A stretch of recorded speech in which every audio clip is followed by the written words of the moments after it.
How do these pros on TV make these beautiful, on-plane, repetitive swings? In particular, their backswing or the takeaway. What I'm going to show you today will instantly fix the plane or the shape of your backswing using this right here, an ordinary table. Stick around, find out how. So before we can start fixing your faulty or off-plane backswing or takeaway, we need to understand just what is a good on-plane backswing or takeaway. We hear these commentators on TV talk about it all the time, or we see it in magazines or other YouTube videos. That's half the battle, is understanding what needs to be done. I talk about that with my students on a daily basis. If we don't know what we're striving for, we don't know how to fix it. So let me explain to you. I'm going to show you a couple of different examples of faulty backswings and how we're going to go about fixing it. Various examples of faulty would be when we swing the club back where the hands, the club head, everything is pushing out and away from us. We are instantaneously off plane. Another scenario would be where the hands, the butt end of the grip, the club head, everything's pushing out and away, but then we start to quickly fan the club face open, and now the club works way too behind us, too flat, which too often then leads to a steep, over-the-top, faulty downswing, cutting across the ball from outside in. Here we go again, another big slice. Another potential faulty scenario could be where the end of the grip and club head just come immediately to inside, to behind me, like the end of the grip is basically brushing this right leg along with the club head coming along for the ride to inside this way. That sucks the club way under the plane. This, again, scenario almost always leads to then the club looping in this direction, yet again, outside in. So there's obviously many faulty ways to make an off-plane backswing, but I want to explain to you what we need to do to make a good on-plane backswing. On-plane essentially means this. When we work back, there's three main components that I always look for with a good on-plane backswing. The butt end of the grip, hands, club head. All three, butt end of the grip, hands, and club head, can work straight back. What's happening is the club head, hands, and butt end of the grip are all working along the shaft plane. That is an impeccable on-plane backswing, giving you the best chance to make then the best downswing. Now let's be honest, you might make a perfect on-plane backswing like a machine, like Tiger in his heyday, let's say. However, we could come down like a 50 handicapper and chop way across the ball. Of course that could happen. That's golf. As I say to my students every day, it's golf. Anything could happen. Or the other joke is, that's why golf's a four-letter word. So, however, a better backswing gives you a way better chance to make a better downswing in conjunction with better body turn, better body motion. My mentor, Rick Smith, I don't know if you know him or not. I'll put his information down on the screen here. Rick Smith, in my opinion, the best golf teacher in the world. Fortunate to have worked for Rick for 5 years up in northern Michigan at Treetops Resort. Rick has worked with numerous tour players. Greg Norman, Jack Nicklaus, Rocco Mediate, Lee Janzen, on and on and on. Multiple major winners. And I remember, this has got to be 25 years ago, talking to Rick about this. He said most golfers would benefit from thinking about what the butt end of the grip is doing, not necessarily what the club head is doing. So what he meant was this, because most people think about what the club head is going to be doing in the backswing. And rightly so. I mean, that's what's hitting the golf ball. Because if the butt end of the grip is working straighter back, per se, that is often giving you a much better chance to make that fundamentally more proper backswing. Now, how I have always described it is roughly, approximately, a softball gap between the end of the grip and the body at address with like a mid iron, 7 iron, 5 iron. And if we can keep this softball gap very consistent with the initial backswing move, we are more than likely on playing backswing. Because faulty backswings often occur from poor posture at address. Players that are too close this way, where the end of the grip to their body, there's literally no breathing room, as I call it. So from here, the club, the hands, the butt end of the grip is extremely prone to working out this way, whether it goes out this way or this way to behind us with the club head inevitably.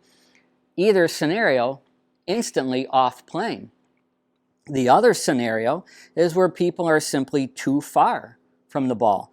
So this now is like a basketball or a beach ball. From here, usually what happens is the club and the arms just get pulled too far around us and too far behind us. So we need to kind of go back, so to speak, and let's check to see how good is your posture.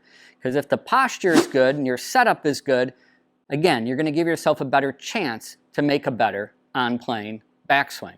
So how do we fix it? Very simple. Right here, your coffee table. Now, what I've said to students forever is this could be anything. This could be a picnic table, the bench of a picnic table. This could be the bottom of your bed. This could be a pool table. I've used that before. One of my other videos that I did during COVID time when we heard all the time, you know, do your part to flatten the curve. I made a little video series, Flatten Your Downswing. I'll put that video up right here. You can take a look at that one where I was utilizing indoors at the time, utilizing the bottom of a couch.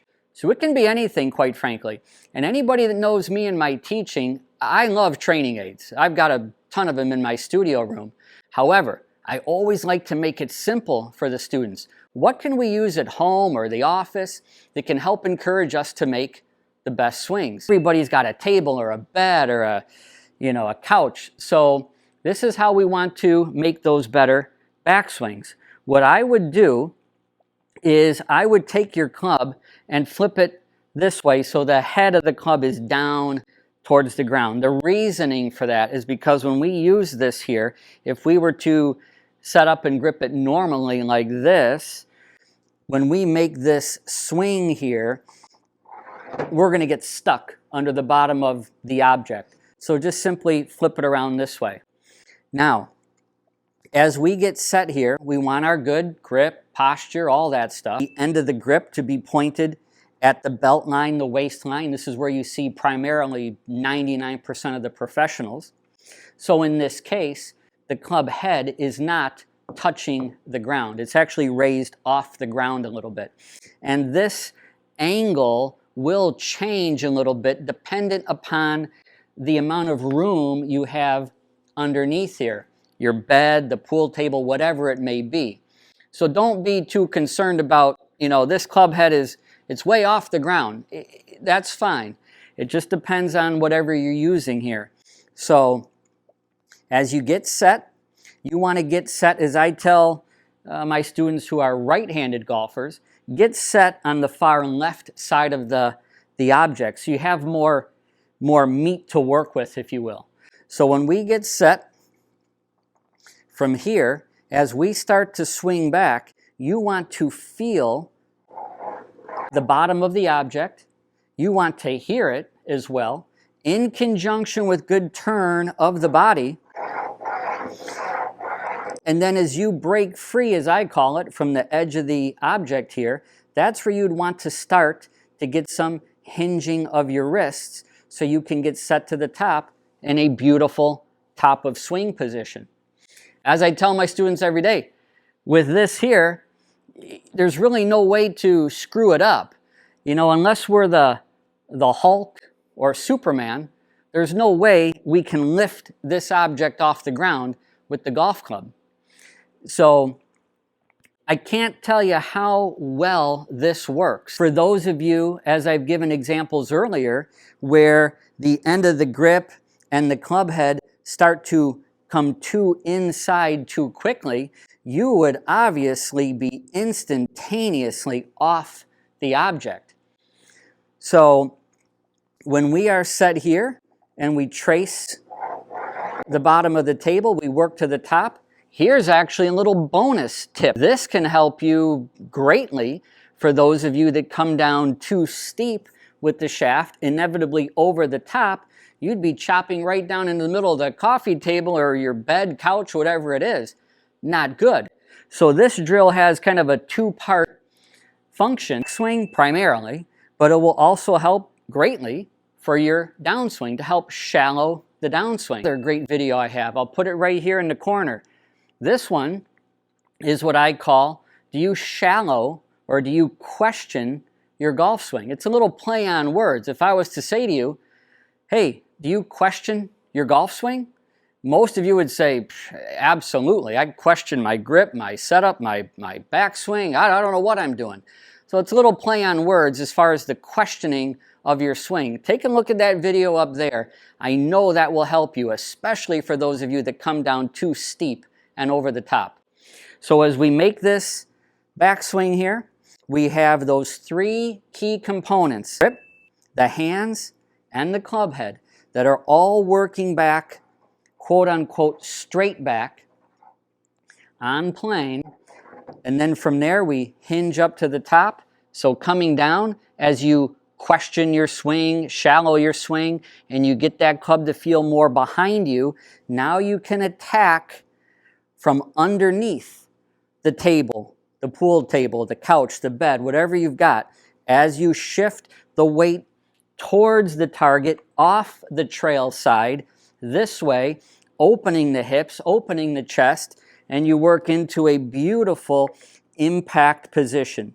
Right here, you can apply a little pressure against the shaft there, against the leg of the table here in this case, and I can really feel what a great, solid impact position that was. Quite frankly, I worked on three things there. Backswing, shallowed my downswing, attacked from the inside of the target line, and I helped get into a great impact position. I would love to hear from you. Comment below. Let me know if this drill works for you, or maybe some other drills that have worked well for you to help better your on-plane takeaway backswing. Also, as I mentioned in every one of my videos, simply subscribe to my channel and you'll get a free swing analysis. Send me your swings. I'd love to help.